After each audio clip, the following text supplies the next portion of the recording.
Capítulo 5. Desenvolvimento espiritual. Em proporção ao cultivo, desenvolvimento e desdobramento de sua consciência espiritual da vida, a harmonia aparecerá em saúde, negócios e vida doméstica. Não há mudança externa sem desenvolvimento interno. Você pode se perguntar ao longo dos anos, sem nenhuma mudança aparente em seus negócios, por que essa coisa chamada Deus não está fazendo algo por você? Você pode prosseguir por toda a sua carreira e ainda não encontrar nenhum aumento ou melhoria, a menos que haja uma expansão interior, uma ampliação da visão espiritual. Deve haver uma mudança na consciência antes que possa haver uma mudança em sua experiência externa. Quando você pede ajuda a um metafísico e a recebe sem ter expandido a sua própria consciência, você melhora através do desenvolvimento espiritual dele. Mas mais cedo ou mais tarde, para manter o seu bem, você terá que realizar o seu ser divino. Você terá que cultivar um senso espiritual de existência. Seu bem deve vir a você como resultado da atividade de sua própria consciência. Cada ideia espiritual percebida e realizada em sua consciência encontrará manifestação e expressão. Não que a manifestação seja externa a você, mas ela se torna um objeto ou expressão de um desdobramento subjetivo. Esta é uma lei espiritual. Não pode haver mudança externa sem mudança interna. Na medida em que sua consciência se aproxima da de João, o discípulo amado, você é capaz de compreender a visão da vida espiritual e suas formações espirituais. Você então percebe com clareza o templo não feito por mãos, o corpo espiritual, a saúde e integridade. O Deus que controla seu destino é sua consciência. Você poderia dizer que é a consciência divina ou a mente divina, e seria verdade. Mas colocando dessa forma, você tende a pensar nisso como algo outro, externo a você mesmo. Um dos maiores fatores no fracasso dos homens é a crença de que Deus é algo diferente do seu próprio ser e, portanto, eles o buscam fora de si para fazer ou realizar coisas por eles. Toda a sua existência é reconstruída por sua consciência do bem. Sempre que você entra no templo do seu ser com uma atitude de escuta, acontece algo que chamamos de realização e uma harmonia exterior é revelada. Você não vai para dentro de si para dizer a Deus seus desejos ou para comunicar a condição de pensamento a ser mudado. Vai apenas para ouvir, para ser receptivo à voz da verdade. Não há poderes do mal para vencer, destruir ou remover. Existe apenas um poder. Eu sou essa consciência individual. Eu sou a lei em meu ser. Eu sou o governo do meu corpo e do meu trabalho, porque eu e meu Pai somos um, e esse um é Deus. Eu sou a lei da harmonia eterna para o meu universo. Exatamente onde você está me vendo ou eu estou vendo você, bem aí está a única vida, a única alma chamada Deus, aparecendo infinitamente como um indivíduo. Somente na percepção e realização da vida única universal, expressando-se como você pode experimentar a imortalidade. Somente neste sentido, você pode conhecer a abundância. Nenhum contato precisa ser feito com algum princípio ou com Deus, pois você é este princípio, esta mente, e a compreensão desta verdade faz com que todo o ser de Deus flua conscientemente como você. A verdade aparece como você. A vida aparece como você.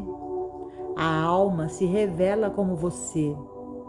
Esta verdade é a verdade do ser individual, de você e de mim. Começando com Gênesis, a história da criação, você entende agora que nunca houve um Deus e uma criação, nem uma época em que a criação começou. Seu desdobramento de consciência é o que chamamos de criação de Deus. Isso não faz da nossa consciência humana ou pessoal um Deus, nem nos dá uma consciência à parte da consciência universal. Em vez disso, revela esta consciência como o único princípio criativo do universo. Da mesma forma, revela o universo como o desdobramento contínuo de ideias sem começo e sem fim, e esta revelação mostra a sua imortalidade. Sua chamada consciência humana é a persiana que impede a entrada do infinito de sua própria consciência, e ela, abrindo-se mais, deixa entrar a percepção de sua infinitude. Quando a persiana está completamente aberta, não há barreira. Portanto, não há separação ou limitação. Você não pode aumentar sua consciência porque ela já é infinita, mas você pode abrir os seus olhos com a consciência da natureza infinita do seu ser. Você que vem em busca de Deus provavelmente está procurando algum tipo de cura, física, mental, moral ou financeira. A vida deve ser entendida como um processo de doação e não de recebimento. Ao enfrentarmos a vida com esta atitude, dela atraímos riquezas espirituais na forma de saúde, harmonia, suprimentos, atividade, lar, companheirismo e pureza. Muitos falham em realizar seu desejo porque seu pensamento está voltado para obter, alcançar, realizar, ao invés de desdobrar o bem de dentro. Quando trazemos à busca um coração cheio de amor por Deus, pela verdade, pela realidade, todas as coisas são acrescentadas a nós. Você nunca precisa buscar o seu bem fora de você. É verdade que o seu bem chega a você, aparentemente, como uma pessoa ou coisa, ou por meio de algum indivíduo ou circunstância. Todo o bem, entretanto, vem por meio da percepção e realização de sua autocompletude.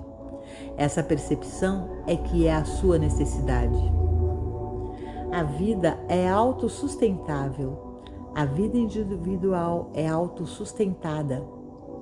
A crença em um poder separado de Deus é dualidade. Visto que Deus é a mente, a alma e a vida do indivíduo, você é imortal e perfeito. A base de uma cura metafísica é que nem o pecado, nem a doença e nem a morte existem como realidade. Eles não têm existência exceto como ilusões dos sentidos. Portanto, seria tolice usar qualquer poder, material, mental ou espiritual, para vencer ou destruir aquilo que não tem existência real. A cura espiritual é a compreensão da unidade e desse Deus único. Tudo o que ocorre no tratamento é a compreensão do curador de que tudo que existe é Deus. Existe apenas um infinito se expressando. O que então ocorre no pensamento do indivíduo quando ele entra em oração, meditação ou tratamento? Você se volta para dentro para restabelecer sua compreensão da unidade. Temporariamente, você passou a acreditar que eu e o Pai somos dois. Quanto mais você percebe a unidade, mais você reflete conscientemente o infinito em sua experiência. Você está separado do seu bem, ou parece estar, por ignorância. Se assim não fosse, todas as experiências humanas seriam vistas como divinas. É somente quando você desiste da crença em uma identidade separada de Deus que você alcança a consciência de sua identidade espiritual e demonstração espiritual de vida. O sucesso coroa nossos esforços à medida que aprendemos que Deus, curador e paciente, são um. Mas antes disso, tínhamos Deus com infinito poder do bem, um paciente sem alguma forma de bem e um curador praticante com algum poder misterioso de ir a Deus por algum bem em nome do paciente. De fato, não existe tal relacionamento ou condição em toda a história. Nosso senso de unidade é esse um que aparece como muitos. Sempre Deus é Deus e inclui tudo que aparece como Deus, paciente e praticante. Você mesmo é a lei. A lei é lei somente quando você a percebe dentro de você ou como você mesmo. Fazer declarações da verdade não é suficiente. Isso ajuda. As declarações são lembretes de sua verdadeira identidade, mas as chamadas demonstrações nunca são feitas até que um sentimento acompanhe a mensagem da verdade, até que alguma convicção interior venha com ela, alguma realização de uma paz aquieta-te dentro do seu próprio ser. Por muitos anos, os alunos da verdade metafísicos têm se contentado com curas. Chegou a hora de elevarem-se a um sentido superior da vida. Você deve alcançar a realização da presença de Deus. E então, deixe que esta verdade forneça as coisas adicionadas de saúde, prosperidade, alegria e liberdade. Seu bem sempre aparecerá na forma necessária do momento. Não é, entretanto, uma aparência de bem humano, mas sim uma ideia espiritual sobre a qual você está presenciando uma interpretação finita. Ao perceber sua unidade com Deus, você entenderá que nunca houve uma pessoa doente ou pecadora. Todas as coisas desastrosas continuarão a aparecer até que você atinja a compreensão da verdadeira natureza do seu ser, que é o Espírito, Deus. A experiência dos hebreus sob Moisés é de flutuação do bem humano. Esta será a sua experiência enquanto você viver apenas em um reino de demonstração de coisas e condições. Os 10 mandamentos eram leis do bem humano, governando a conduta humana. É somente quando entramos conscientemente em unidade com o Espírito que alcançamos a harmonia eterna do bem espiritual. O entendimento de Jesus sobre isso é evidente em sua recusa de chefiar um exército para lutar contra os romanos em sua declaração: "Meu reino não é deste mundo", e em sua recusa em invocar o poder material para salvá-lo da crucificação. Jesus não estava aqui para consertar relacionamentos humanos ou criar uma dinastia temporal. Sua missão era revelar o relacionamento espiritual do homem com Deus e a natureza espiritual do universo real. O que aparece aos sentidos é o nosso conceito do eterno e do real. O templo, seja do corpo ou o universo incorpóreo e espiritual, é visto como finito, corpóreo e material. Isso não constitui 2 mundos, mas um, o espiritual e o harmonioso. O mundo dos sentidos não é um mundo, mas apenas o seu senso limitado do infinito. O que você vê, ouve, prova, toca e cheira constitui o sentido ilusório da realidade. Vamos perceber tudo como Deus aparecendo e qualquer sentido finito como ilusão. Quando vemos os trilhos se unindo, a ilusão não está lá fora nos trilhos, mas em nossa visão falsa e limitada dos trilhos perfeitamente posicionados. O céu não está pousado na montanha e a ilusão não está lá fora onde parece estar. Isso é a sua falsa percepção do que você está vendo. Você não pode se livrar da ilusão. Você deve entendê-la como uma ilusão e ver a sempre presente realidade através dela.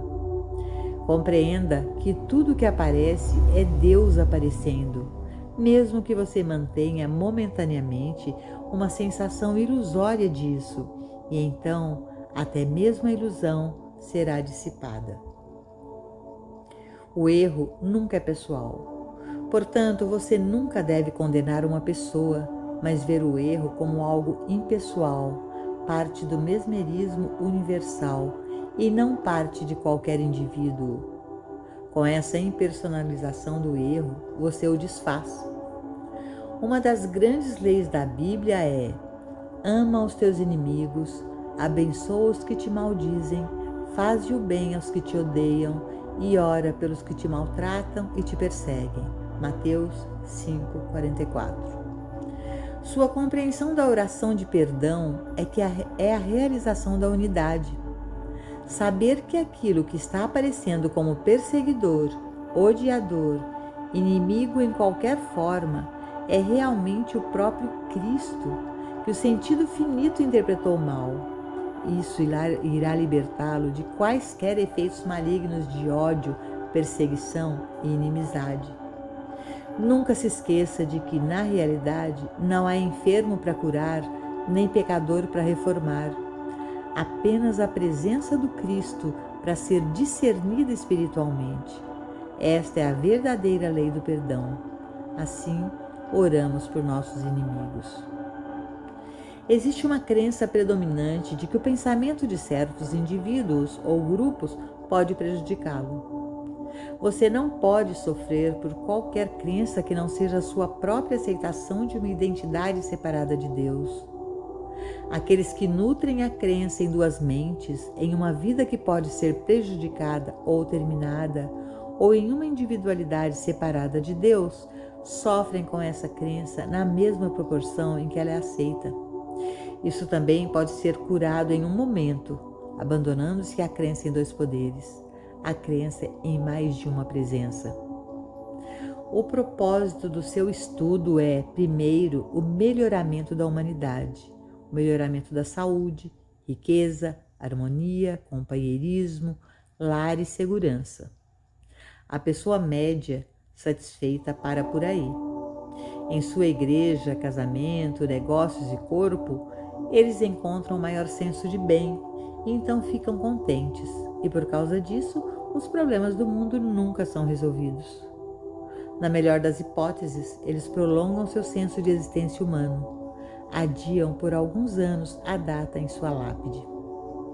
O objetivo de nossa busca pela verdade é ganhar uma consciência espiritual da existência para que possamos viver espiritualmente perfeitos e realizar a imortalidade sem a mudança chamada morte. Em todos os anos da história humana, nunca houve paz, mesmo entre as nações vizinhas. Não houve solução de questões econômicas. Ainda há uma batalha entre capitalismo, socialismo e comunismo. Nenhum governo humano jamais concebido é melhor do que os humanos que o controlam. A visão do que está por vir só acontecerá quando transcendermos a humanidade e começarmos a viver a divindade do nosso ser. A Bíblia reconhece a divindade do ser. João diz: agora somos filhos de Deus.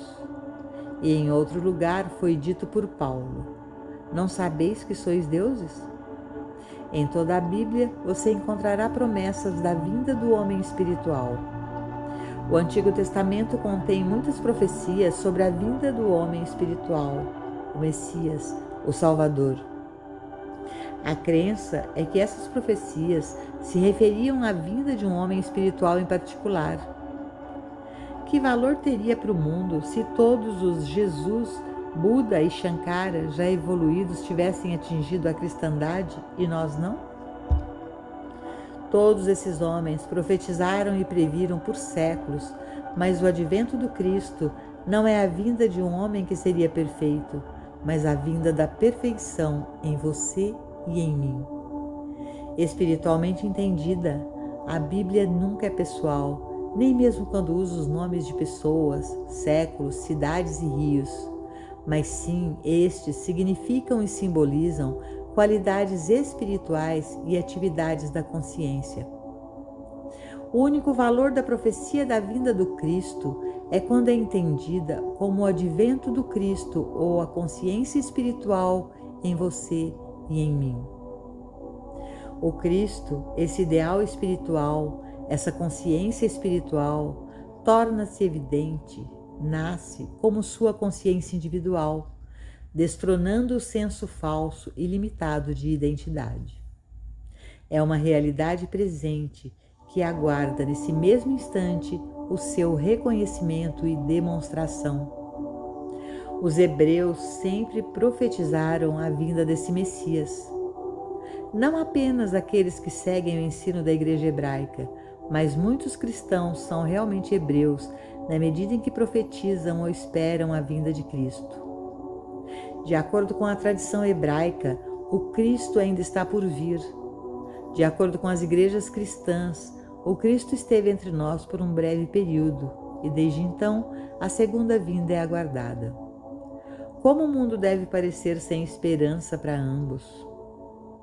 A menos que você concorde com a revelação mais elevada da Escritura, no sentido de que agora somos filhos de Deus, você não é realmente cristão ou seguidor da revelação de Cristo que, antes que Abraão existisse, eu sou.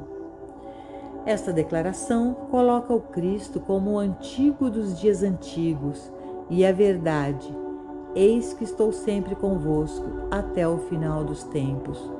Carrega a presença de Cristo com você para a eternidade. Você pode ver que nunca houve um tempo em que o Cristo não estivesse presente, aguardando o seu reconhecimento. E não haverá um tempo em que esse Cristo não esteja presente como consciência individual. Devemos reconhecer que o Cristo apareceu como Jesus, e então perceber que o Cristo aparece como você e eu individuais. Então começamos a demonstração de nossa existência espiritual e imortalidade presente. No pensamento humano, existem estágios de consciência em que o eu pessoal ou ego é primordial e estamos engajados principalmente em finalizar nossa experiência, obter, alcançar, realizar, conquistar. Nossa existência, então, é direcionada para o que está chegando até nós. Depois, há o estado superior de humanidade, onde a vida flui de nós e estamos mais preocupados em ajudar, compartilhar, ensinar, cooperar. O espiritual vai além do bem humano. Na vida espiritual, somos a luz do mundo e não estamos preocupados com quem entra em nossa órbita. Quantos, ou se não há nenhum? Agora, somos a luz do mundo, mostrando a harmonia da existência espiritual e permitindo essa perfeição em nós atrai aqueles que buscam algo mais do que eles perceberam até agora.